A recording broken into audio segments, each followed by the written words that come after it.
Hello, Ben. Shalom, Chezi. How are you doing? Good. The reason I ran off, my niece had a baby, so That's awesome. I was just texting my brother, congratulating for becoming a grandfather. Pretty cool. My older sister is she's been a grandmother twice already now, and now my brother is joining the group, the club. Exactly, joining the club. How are you doing, sir? Pretty good. Yeah, I'm doing well. My brother actually had a daughter. Awesome. Last week. That's the kind of stuff we need. That's the kind of news we need these days. Yeah. Yes. It's very nice. Yeah, very unfortunate news today, of course.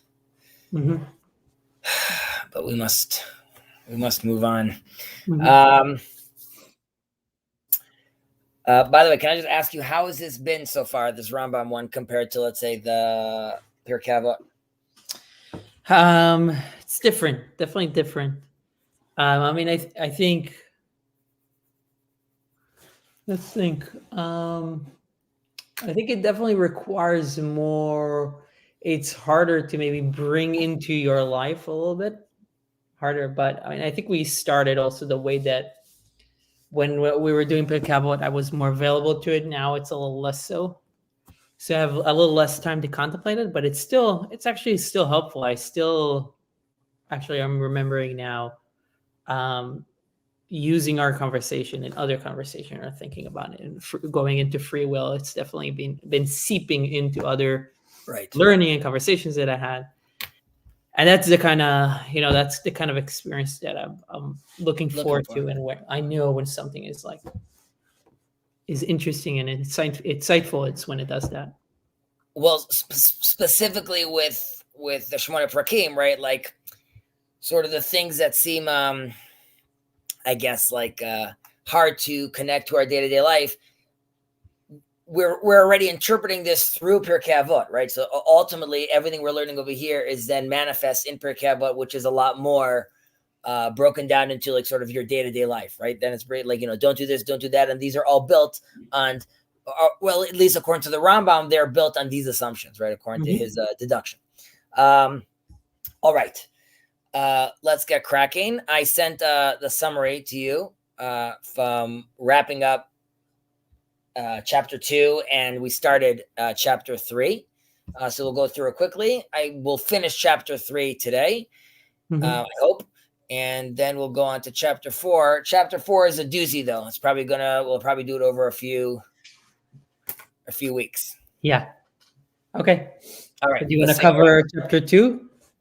Yeah, I want to. I'm actually interested. I want to see where they make stuff up here. So okay.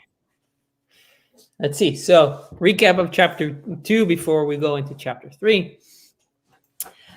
First thing is intellectual and moral virtues in the Rambam's philosophy. So this is a summary. I'll just correct. This is we are doing a summary of where we got to in chapter 2 last week. Like chapter 2, we already started the week before. We continued chapter 2 and then went on to chapter 3. Right. Okay, so an overview of the virtues.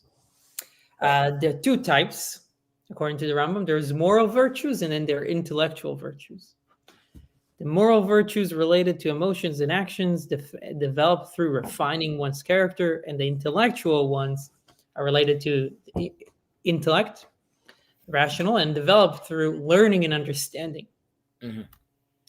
So if we talk about the intellectual virtues, we have chokhmah, wisdom, understanding the causes, both near and distant of something. And this involves a comprehensive grasp of the 4 Aristotelian causes, which we discussed, right? Material cause, which is the substance from which something is made of. Let's say wood for a chair, that's what it's made of.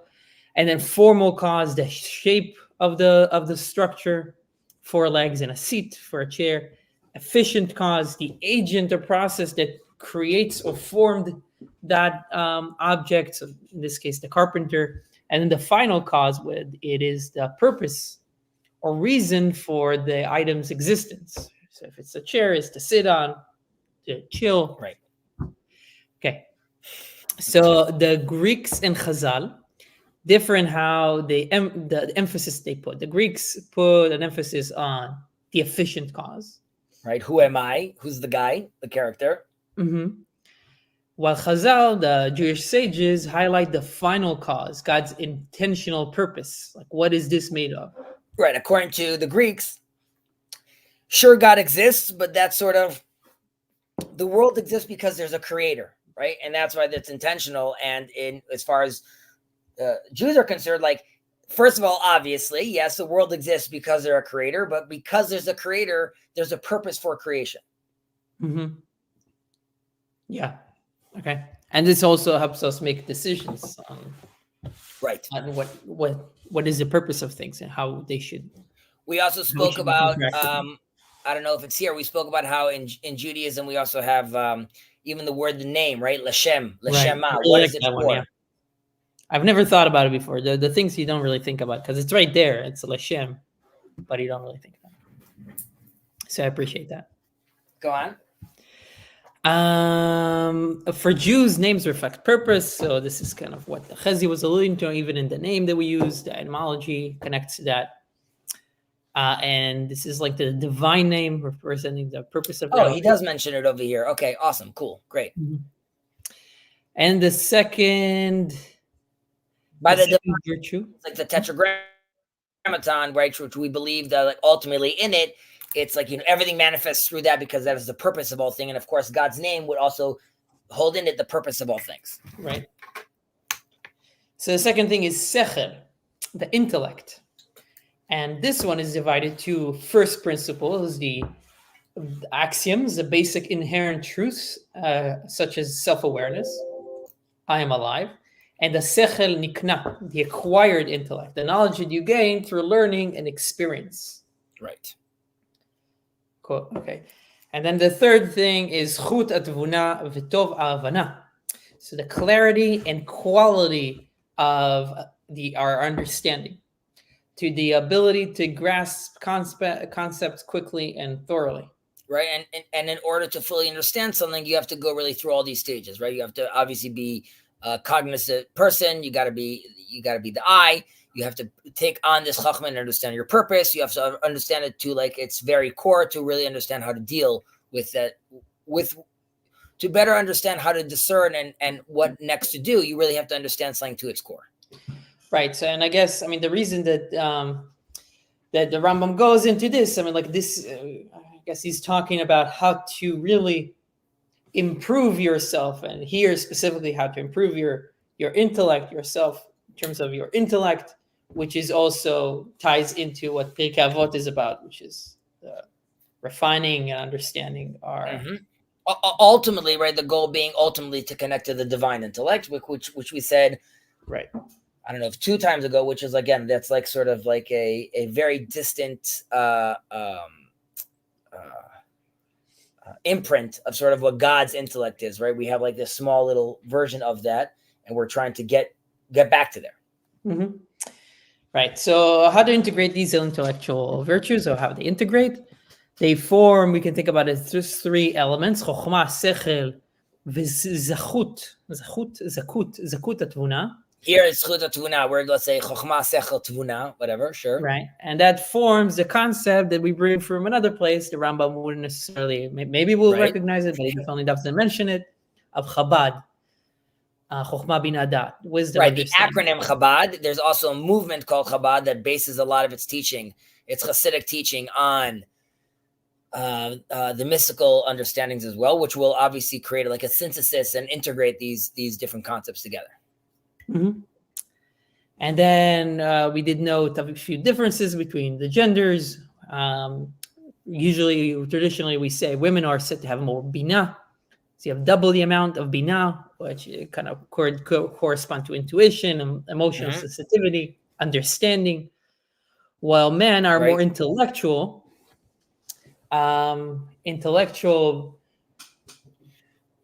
It's not really. It's not really.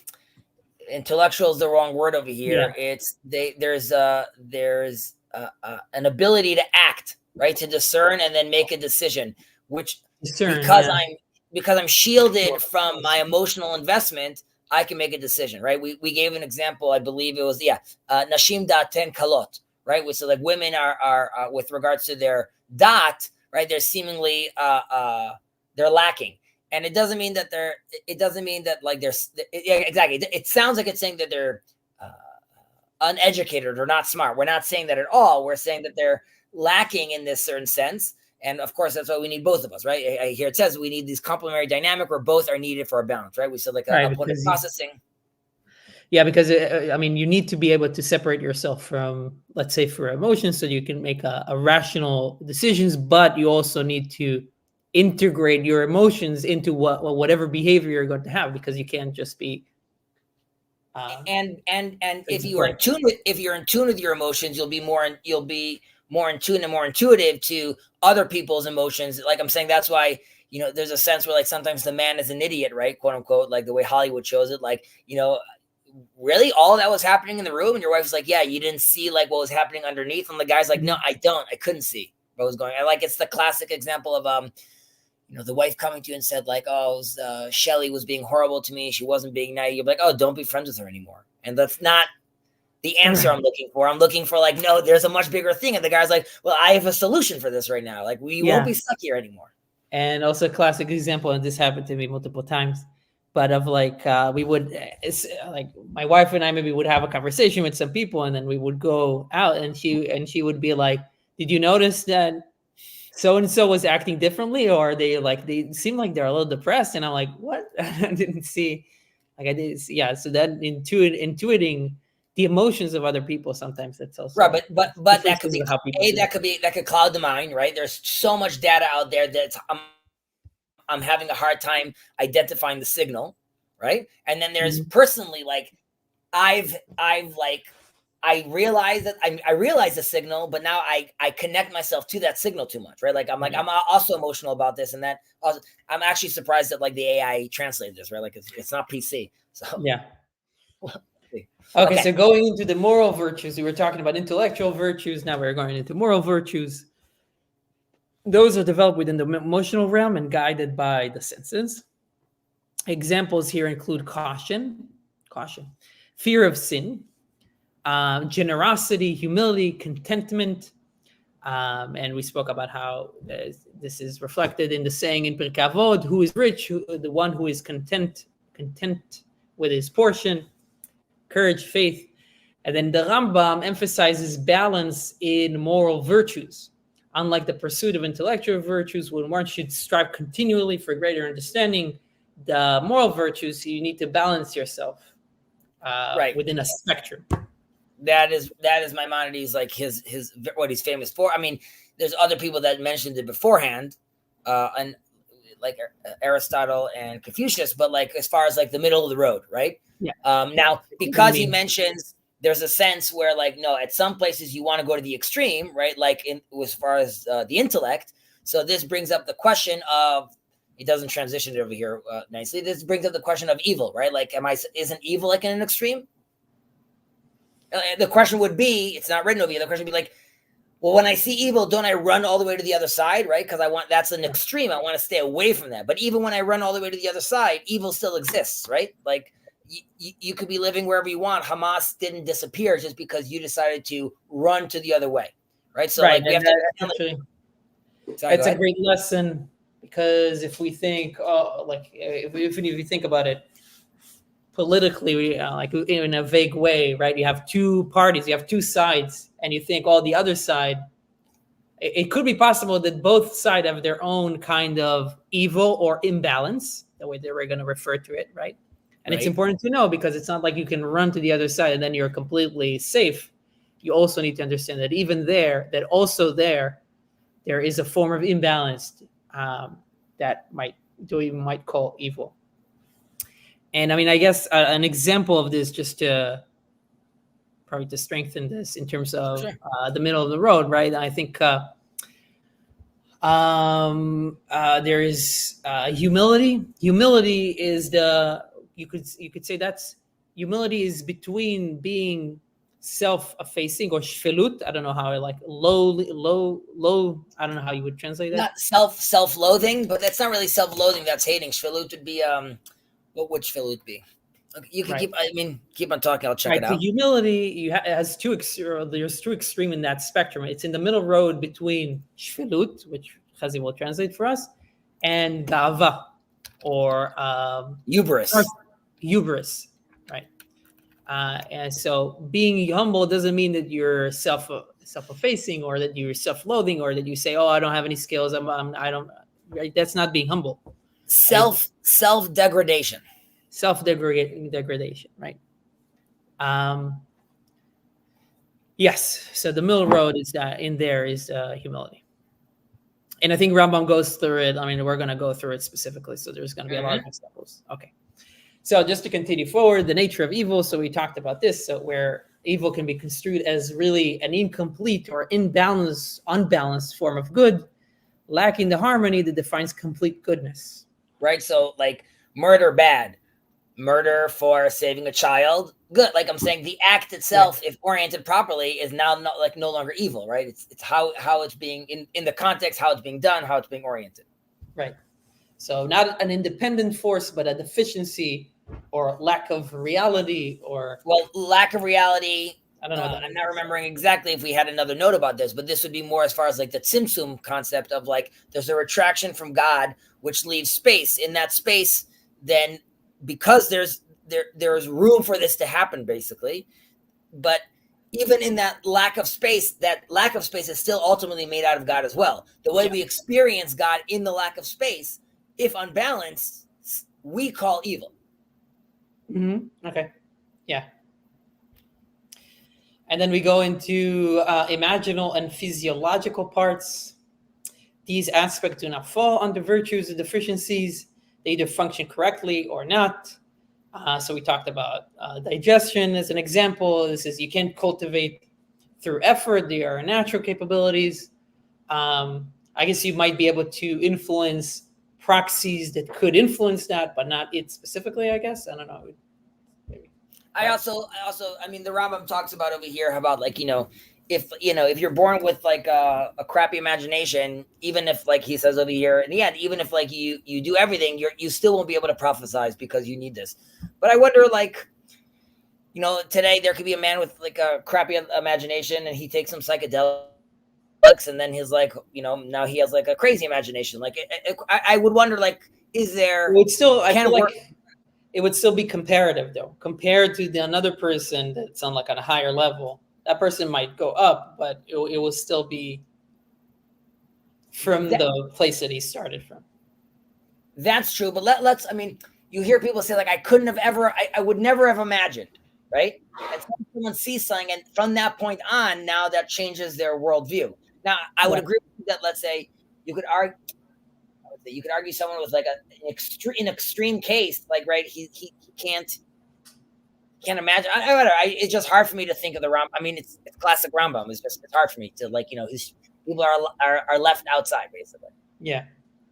Okay, chapter 3. Chapter 3. So we went through this pretty fast, or we'll be able to go through it again. Yep. Healthy and it talks about. It starts by saying that there are people say that there is something as an unhealthy body versus a healthy body. So we can apply the same. Rambam says we can apply the same to the nefesh. And the main idea here is if a healthy nefesh consistently acts with good traits and behavior, while an unhealthy nefesh consistently acts with bad traits and behaviors, right? So what we talked about in chapter 2 relate to here. I think the second point is also good, that the physical health and illness are studied by medicine, right? While spiritual health is studied by examining traits and actions, ultimately, right? Like I need to see, I can't, my barometer, right, is not if you have temperature or not. It's really, I'm going to see how you're behaving, how you're acting. Yeah. So a healthy nefesh, another way to think about it is that the Rambam mentions is One whose traits lead them naturally to good and appropriate action is one with a healthy nefesh.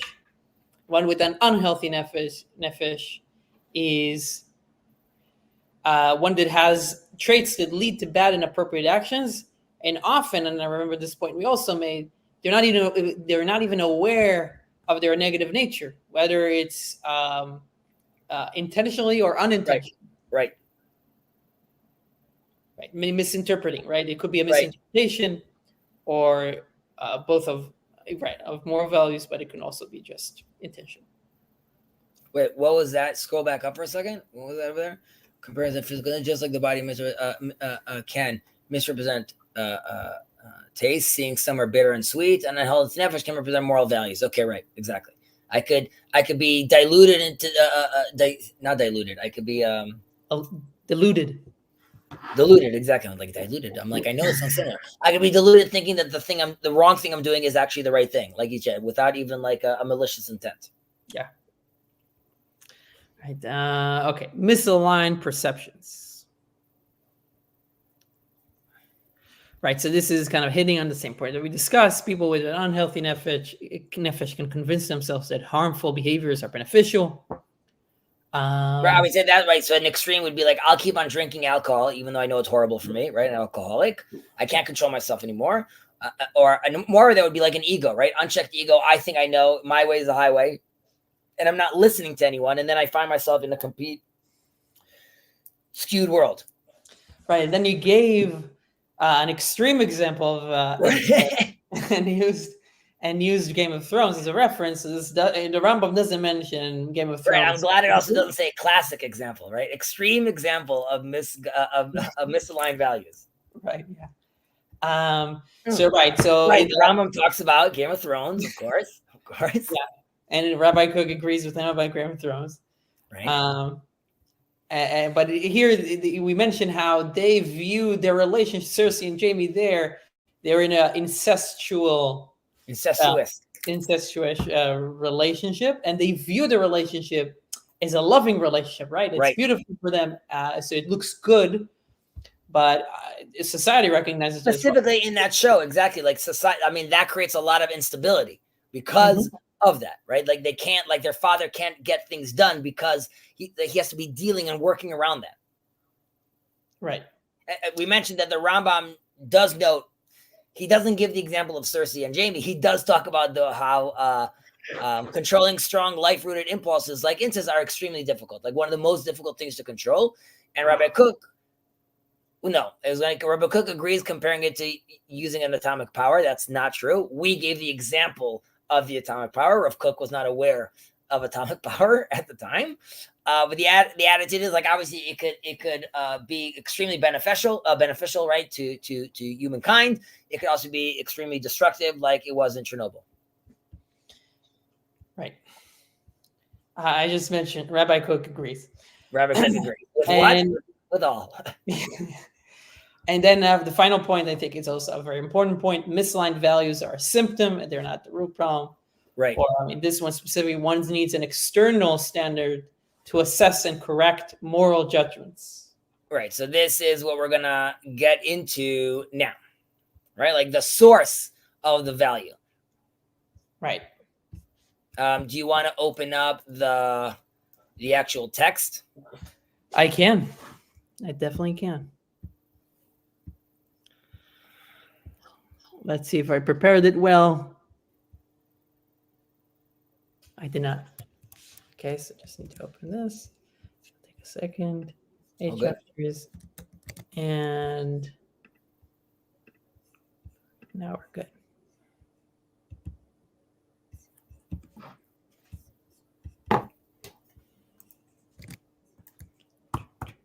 Okay. So we stopped off. We were reading through Ukmo Shecholei Aguf Yidmu, and Just a second. Safari is giving us some sure. This is 4. Oh yeah. Exactly. Perfect. No. Okay. we're about to say, yeah, exactly here. So we're still basically here in this issue, right? Like them thinking that they're doing something bad, they're still thinking that it's something good, right? So where we just ended sort of leads into this question, which is what's like, the source of the value hierarchy ultimately, right? Like we're coming like, act this way, don't act this way, you're considered sick, right? So Rambam actually doesn't address this directly here, what the source is. And you could obviously say that like they're skeptics, right? People that are considered sick, right? I'm sure they're going to be very offended. They're going to be like, who gave the rabbis the authority to decide like, what the value hierarchy is? That's eventually where a lot of discussions lead, right? I mean, and that's the where are you standing question kind of ties into it, right? Yeah, I mean, I think that is okay. So that exactly, where are you standing? So, right. So we really have like we alluded to this also last week. We have like our morals versus our desires, or like the way Kierkegaard calls it, like the aesthetics, right? So, should we follow the objective morals, or do we desire like or follow our desires, which are called the aesthetics, the things that look nice, the things that make us feel good? What are we deciding? What is higher on the hierarchy value? And we mentioned also how like we could see this issue in postmodernism, or let's say the woke ideology, where all narratives are equal, right? And no behavior really could be judged, even if it's like an extreme one, like a cannibal, right? Eating his neighbor, because like who are we to judge? We have to understand. Jordan Peterson spoke about this once and gave an example of, yes, if there's a fire in the theater, there's many different ways I could go outside the theater, right? And there are many different narratives. The smartest move is going to be to run out quickly, right? I could also decide to sing a song and close my eyes and run in circles, right? That's also a fair narrative. You'll just probably be burnt that way. So like just saying like it's all okay, obviously, again, that leads us to some of these issues. I mean, this was 1,000 years ago. He's not the first one to ask this problem, to mention this problem, but it has been exacerbated, I think, also with postmodernism specifically, right? I mean, I'll just steal man a little bit, because please, we could say that, I mean, like going out of a burning theater, I don't need Judaism to tell me where to go. Like I understand I need to get away from the fire. Sure, that's fine. You don't need Judaism right now. I'm just saying, as far as like picking, there's a smarter path to pick. Not all narratives are the same. Yeah, but then there are other considerations as well, and especially like we'll see there are effects societally, individually, that you need to take into account, and being able to make those calculations on a daily basis is not something that every individual needs to have, which is why we also stand on the shoulders of giants. We stand on the shoulders of the giants. Well, speaking of giants, right? So, I mean, you could even see this playing out I mentioned this in the past, in the Greek myth, right? So you have what's the word in English? The Libris, right? Where you have the Minotaur, right? And Icarus is stuck inside. And the Libris in Greek times, that really symbolizes the natural world, right? And it's a closed system, and there's no clear escape. I don't know how to get out of this thing, right? And that is the fact that it's a maze, that's really representing the confusion of values, right? So the Minotaur is the Minotaur within, in a certain sense, that really represents the human animalistic evil inclination, right? Like there's a part of me that's a man, and there's a part of me that's an animal, and like I don't know how to deal with that. And that's it's almost the evil inclination. It's overpowering me. It's going to consume me, right? So now continuing with this analogy, attempting to navigate the Libris, right, without like you just said, where are you standing? If there isn't an external guide, right, this leaves me really disoriented between, again, my animalistic primal desires and the morals, or the moral values that I have. So then the Greeks introduce, in this beautiful idea, they introduce the wings, right, by his father, like Neil Dedalus. Neil, that's his nickname, is Dedalus, so I'm just mentioning that way. And so the wings represent the human intellect, right, which is ultimately, it is really attempting to lift them above the maze of moral uncertainty, right? If I could build these wings, I could do it. And The problem is, as we all know how the story ends, that the Greek really thought that through intellect, right, I could ultimately establish an objective criteria of morality, right, which is what we would call flying too close to the sun, or trying to see what's behind the sun, right? What's the reason for all these things? Now, his father doesn't fly too high, right? He warns him, but he's doing this because of his tradition, right? I know the people that came before me, and we already know that we can't see what's behind the sun, right? So it doesn't work out. Now, obviously, it's tragic, or tragedy really is when humans are faced with the inevitable, right? Like this, and it's sort of tragic for humans at the time, right? So he flies too close, he can't make it down, and this is really he's facing like an absolute truth. And ultimately, his wings, which are his own creation, well, his dad's creation, but a human creation, they fail, right? Because they lack an objective foundation, right? Like there's nothing I could do with this. I would say this would be the Greek version of how to deal with this. Obviously, now there's a Jewish perspective to these things. There's also a Greek. There's also a myth, not myth, a maze example that the Ramchal gives, but. In Judaism, just looking at the wing concept, right? The Torah tells us that God will bring us forth on wings of eagles, right, out of Egypt, right? And in that sense, the wings symbolize like a divine guidance, right? Like unlike Icarus, where it's self-made, right? God really is giving us these wings. He's offering us these wings, and he's, which again is in this case is representing intellect and again like moral insight. But it also, he says, I'm going to bring you to me. So it allows us also to go as high as we need to, basically, as high as necessary for you to reach me. Right. The Tanya talks about it too. Right. The Tanya or the Kabbalah will definitely talk about, you'll correct, I think I'm right about this. They don't talk about the wings. They talk about the eagle. The eagle represents repentance. In a certain sense, tshuva is a constantly, we realize we're in an imperfect world, and God is asking us to participate with him. We've given this example before with Prometheus, right? Like the Greek story of fire is Prometheus has to steal fire from the gods and give it to humans. Yeah. Right. In our tradition, Adam starts bugging out when the day's ending, right? He feels like it's all over. God gifts him 2 stones and tells him, rub them together and you'll create fire. But that's because he's looking for a partner in creation, right? And it's a gift to us. So same thing here with the wings. It's a gift that we're getting. Mm-hmm. Yeah. I think all that makes sense. I think. So where were we? The wings. Sorry, go ahead. Yeah. What? Do you want to start reading, going through it? I'm still thinking about the things we were reading beforehand that like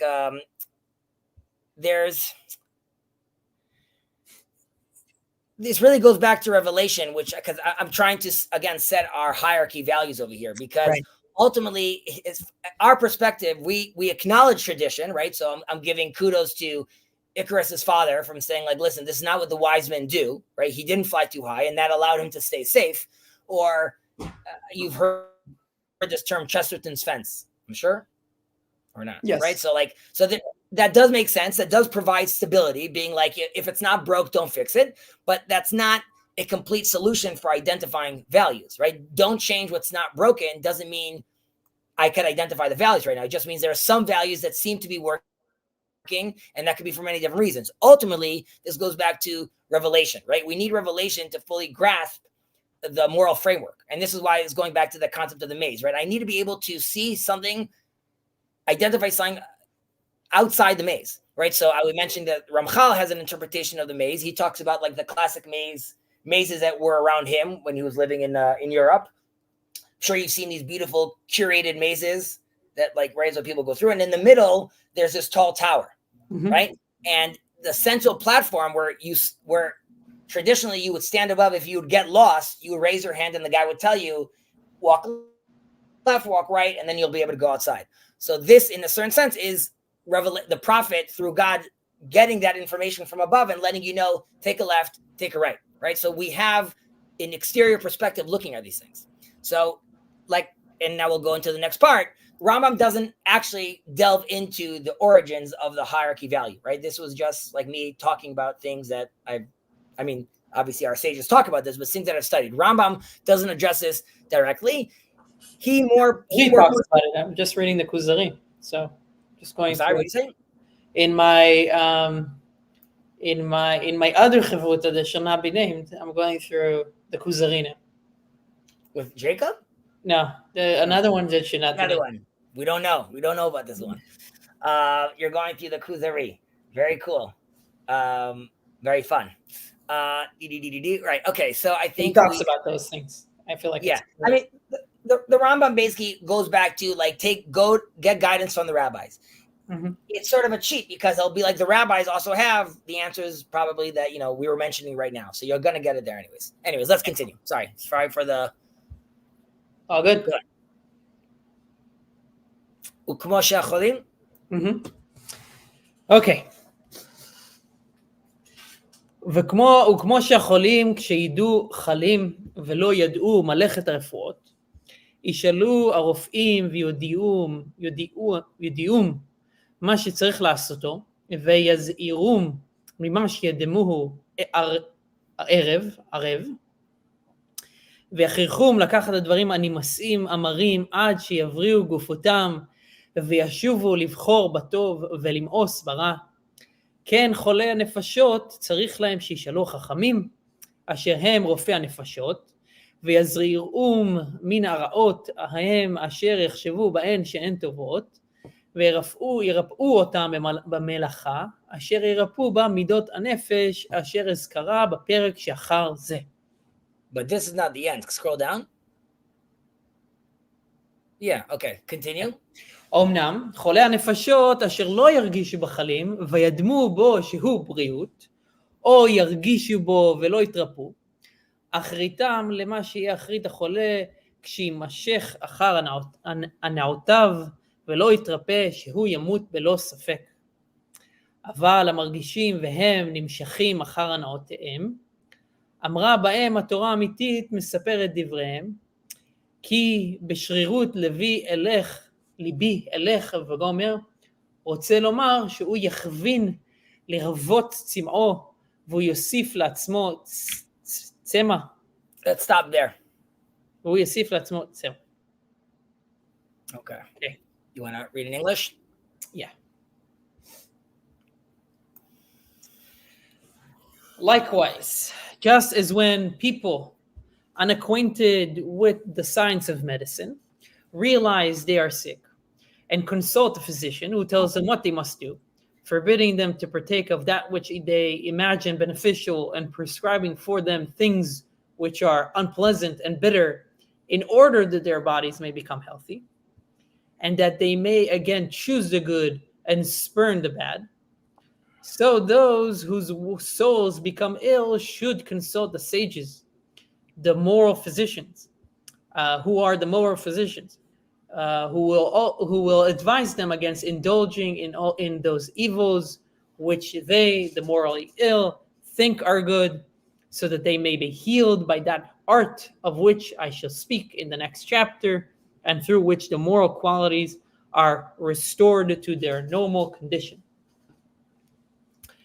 But if he who is morally sick be not aware of his illness, imagining that he is well, or being aware of it does not seek a remedy, his end will be similar to that one who, suffering from bodily ailment, yet continuing to indulge himself, neglects to be cured, and who in consequence surely meets an untimely death. Those who know that they are in a diseased state, but nevertheless yield to their inordinate passions, are prescribed the truthful law, which quotes their own words, "Do I walk in the stubbornness of my heart, in order that the indulgence of my passions may appease the thirst for them." This means, Oh no, this means that intending to quench his thirst, it is on the contrary, intensified. Exactly. Yeah. Okay. First of all, just a general comment. Rambam has done this a few times already, where you see he'll be like, "I'll talk about this in the next chapter," and then he's like, "Maybe we'll talk about it in the next chapter." So like he keeps on pushing it down the road. I think he's trying to sell his books. Next, you'll have to know next week. Yeah, I'm selling chapter 1 now. I'll get chapter 2 if there's enough excitement. And he's continuing like we saw earlier, like with this like analogy to like the sick body and the sick soul, right? So there's really like three different statuses of being spiritually ill or sick. He uses two different things over here, according to the Rambam. And again, this is particularly, again, we're talking about how it relates to one's midot, one's character traits. And okay, so we spoke about this, but we're just recapping again. There's the one that's the aware and active, right? So which is like would be a repentant person. So this person that he's talking about, he recognizes that he's spiritually unwell, and ideally he acknowledges his flaws, and he's taking the steps he needs to rectify this, right? So like Rambam says, if you're ill, you go to a physician and he gives you medicine. Here you're going to go to the rabbis that they're going to give you consulting, self-improvement. I would assume this also includes like good psychologists and things like that with regards to people that actually could tell you how to work on yourself, right? This is also true about assuming your psychologist is morally aligned. Hopefully, then many of the things that he thinks are moral would also align with Torah values as well, right? Then we have this, we'll call it the unaware passive route, right? Which is, let's say, someone that's sinning obliviously. Okay, the oblivious sinner. That's a better title. That's the name of my band, the Oblivious Sinner. Right. So this individual or this guy, he is spiritually ill, but he's not aware of that. Right. So because he's completely blind to that, he is, and this is like what we were talking about earlier. The guy that thinks that he's doing the right thing, he doesn't even know sort of how to ask for help because he doesn't think he's doing anything wrong, and that's why it's also very, very dangerous. And he's risking getting like stuck in this cycle of self-deception, right? He just kind of keep on tricking himself. And then lastly, we have the example of the one who is aware, but he's purposely inactive. I guess he decides that's the bad guy, right? The sinner, the sinner that's aware, right? So he's aware of his deficiencies, but he just refuses to change his ways ultimately. Right. So obviously that's very, very bad. That's like what we would call a quote unquote bad person. Mm-hmm. And this will clearly, like the Rambam is saying, this is like a rejection of growth. And it's like you're going to be stuck in like a moral stagnation. Right. You're not going to, or you're going to ossify. You're not going to go anywhere because and worse, you're going to end up causing yourself harm. Right. And this kind of calls out or is a callback to what we discussed before in terms of imbalance, like the person, the bad person that we just mentioned now is the one that's equated with, he's continuing to imbalance himself and his nefesh, his body, by continuing to bring in things that make it bad. Actually, there is one thing that I want to call out too. Please. That the Rambam is probably going to talk more, and you can tell me if he did this purposely. In English, I got it. He says here, ill, you mean ill or sick? Not ill, sick. What if he? No, it's on the second one. So he tells them, right? This person eats. He tells them for the physician, right, or the sage tells them forbids them of taking things that they imagine beneficial, that are sweet. I guess arev is sweet, right? And he prescribes them the opposite, right? Things that are unpleasant and bitter. I want to keep on smoking. No, you should go jogging. Right. So the Rambam is going to talk about how, and in this you can think if it's actually also if it works or not, but how like sometimes when you're at one end, you don't need to just go to the middle. You need to go to the extreme other end for a second, and then correct. So I'm saying it's a pendulum swim to be able to get that balance back. But sometimes I think he was mentioning that here. Yeah. Yeah, I think that's a good point to point out, just specifically because he's very about being in the middle. That's the ideal. If you've fallen very far, right, sometimes you're going to have to jump ahead to be able to make your way back. Right. So yeah, I think that's a very good point. Thank you for mentioning that. Let's just for a second though, just because these things are intense, Rambam is, again, he's telling us that there is severe consequences to these things. The way he's talking about over here, they're going to bring your untimely death. So that's obviously scary.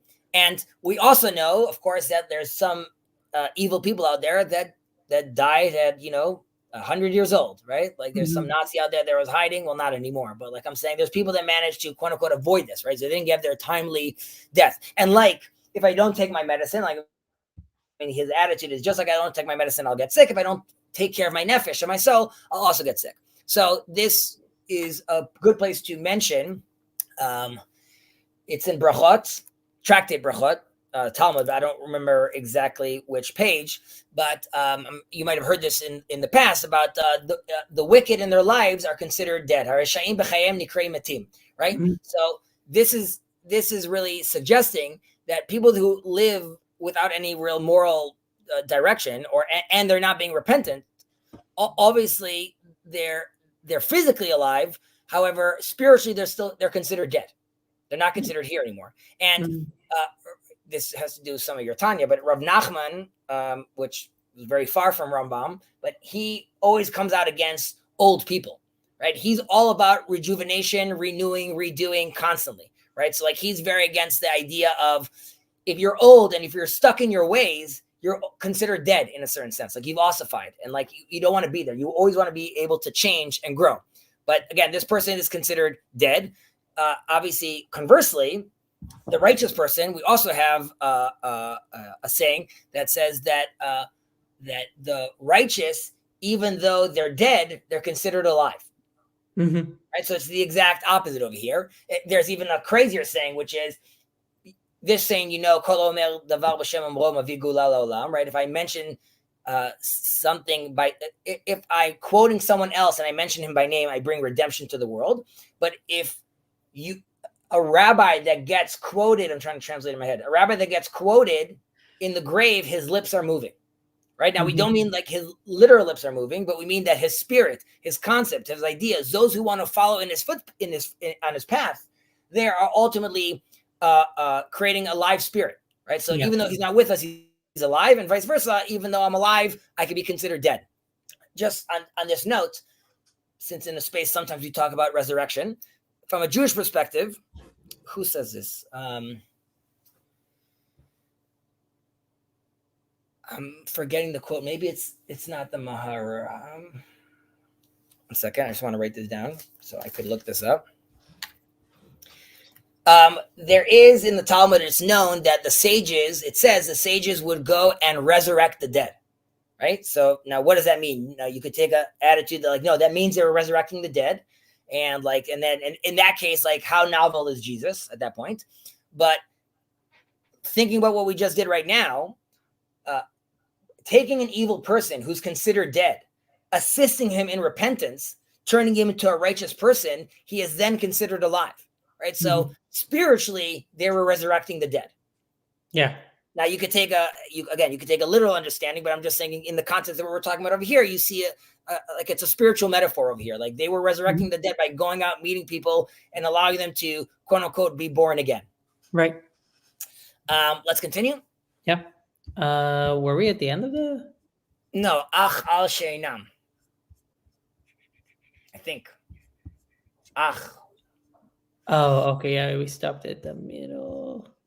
Ach al sheinam. Did we do that? No, it's Mobu Yosef Tzama. Yeah. Ach al sheinam. Yeah. Ach al sheinam margishim dvar shlema הרבה אמר. ach al sheinam margishim dvar Shlomo. Solomon.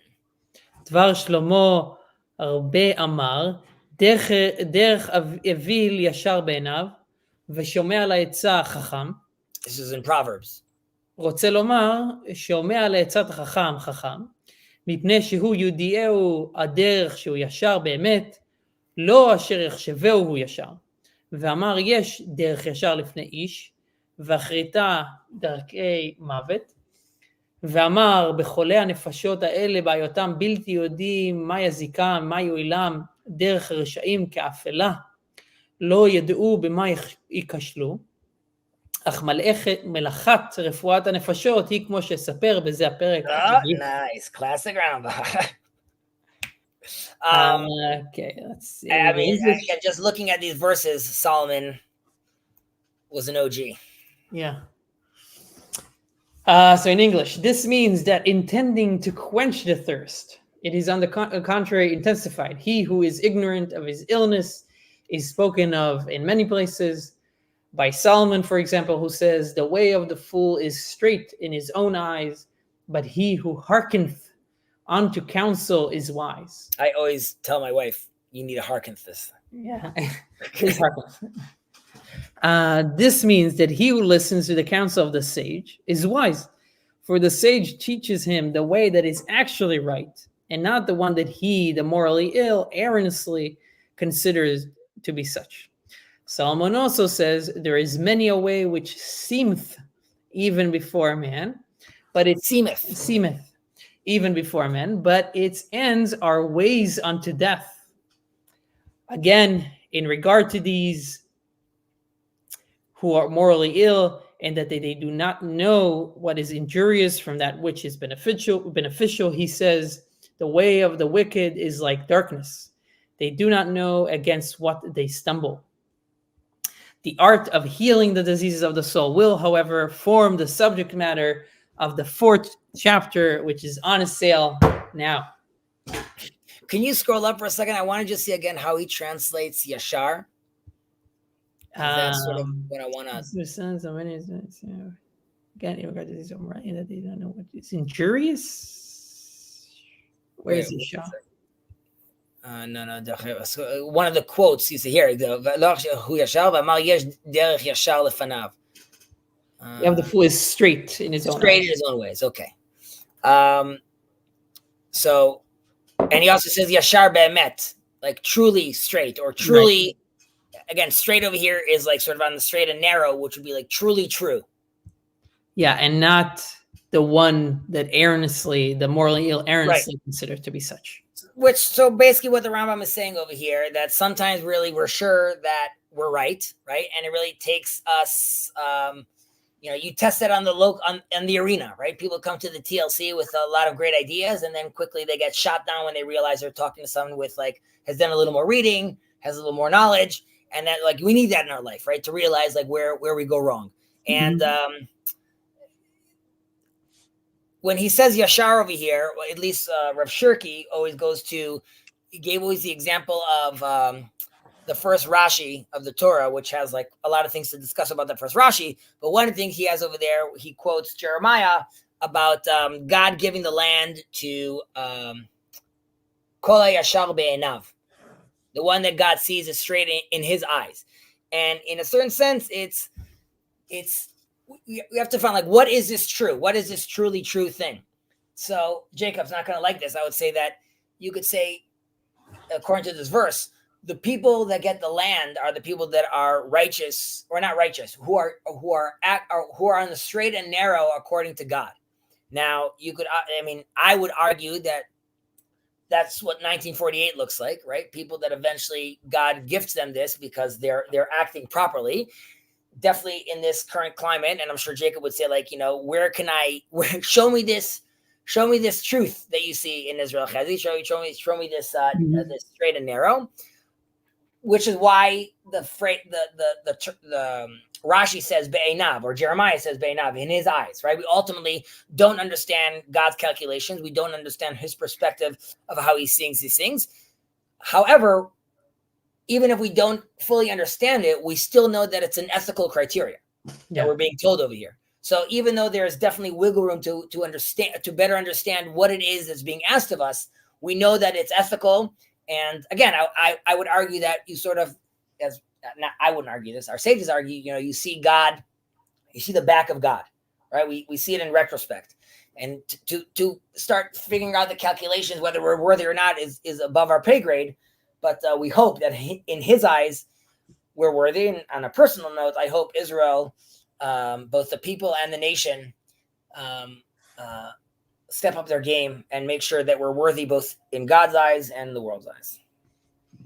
As should we all.